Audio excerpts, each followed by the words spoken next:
So we met a couple years ago. Surprisingly or not, we got along. We had like an interesting rapport. And so we decided to do a book together. Right. And what I do when I write a book, whether it's about power, seduction, or war, I take the most powerful people in their field and I kind of break them down. I figure out what is the essence of them, what's the core of their success. I call it their power center of gravity. Right. So I decided I would do that with you. And so after a couple of months of following you around, I decided that the secret to your success, your power center of gravity, is your fearlessness.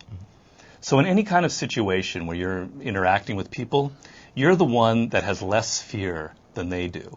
And that gives you like a constant strategic advantage. You're able to adapt to the situation, to take risks when other people are afraid of it. And this is, to me, the source of your power. And so this is the subject of our book, The 50th Law, the power that anybody can have in life if they assume this fearless approach. So I was wondering, were you just sort of born this way? Did you come out of the womb not crying, kind of fearless? Or did you have to develop this attitude when you were on the streets as a kid without a mother or father there? Did you have to learn how to be like that? That's absolutely something that I developed over time, because like I think I have the same emotions everyone else does. I just have a way to suppress those feelings in different circumstances and situations. I can kind of adjust. Can you remember a moment when you were afraid when you were a kid on the streets, or you were hustling or anything? Or A lot of moments when I'm afraid. I think it's necessary for you to have fear to be conscious of people. What do you mean by that? A slight bit of actual fear is necessary for you to be aware, like a paranoia. There's like after it heightens your awareness. Right. You know, so a lot of times when people, when I interact with people in different spaces, it's so less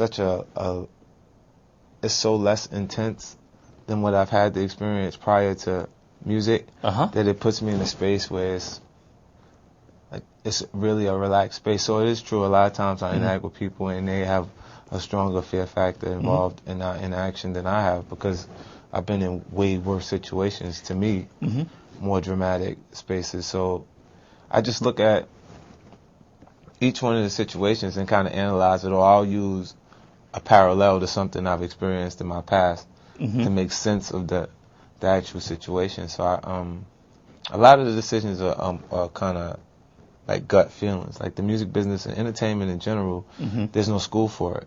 Right. You know, so you got to kind of instinctively make the right decisions and be spontaneous and not be afraid to actually be yourself in different ways. Like I've interacted with artists that have great talents in different spaces. They're amazing. They can do things that I can't actually do, but they can't beat me at being me.